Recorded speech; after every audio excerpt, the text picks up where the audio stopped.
Texas is recognized for 5 minutes. Thank you, Madam Speaker. I appreciate that, and appreciate the gentleman for yielding me time. I want to set the record straight, or at least set a record that says I have complete trust in the chairman of the Ag Committee. Colin Peterson is an honorable man, and when he makes commitments, I think he intends fully to make those commitments.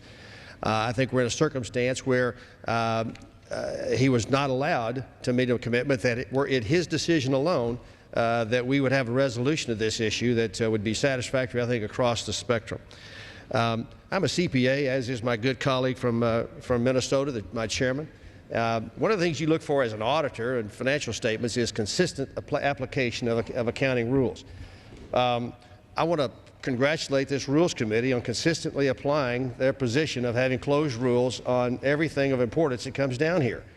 It's as if every bill that comes out of the Speaker's office is perfect. And I would argue that no one in their right mind thinks every bill that passes this House, whether it's a Republican bill or a Democrat bill, is perfect.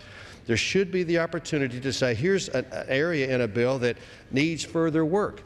I don't think anybody on the other side of this aisle would say this is the perfect fix to the commodities futures market. It's the perfect fix to make sure that the only thing going on in the market is in these speculative futures markets is price discovery, and that once this is passed and signed by the President, we will never have another problem with it. I don't think anybody's arguing that, and so it's twisted, in my view, to say on the one hand, well, it's not a perfect bill and it could be improved, it could be some issues be addressed, the one I'd like to talk about in a second, and yet this Rules Committee, dominated by the Speaker, I believe, Madam Speaker, is consistently applying the closed rule concept that prevents other voices, whether they're Republican or Democrat, to come to this floor and say, I might have a little bit better idea or a better take on something. The will of the House will happen, but let my voice be heard. The process yesterday on this bill that came forward was anything but open. It was very quick. They've not laid a predicate for why it needs to be instantly done today, why we couldn't have been allowed an opportunity to present a motion that would have said we need hedgers in the markets, in these commodities futures trading arena in order to make this thing work. And one of the risks of this bill is that it will exclude traditional hedging operators from being able to provide hedging services to small businesses.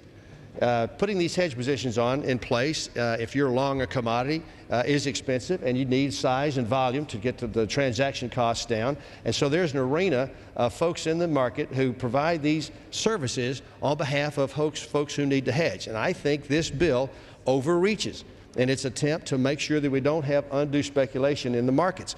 That's simply what I'm trying to do, and I've got I think, a commitment from the chairman to work on this. I visited with him last night, and I believe he is sincere when he said he wanted to keep this commitment that he and I made on this floor back at the end of July to address this issue.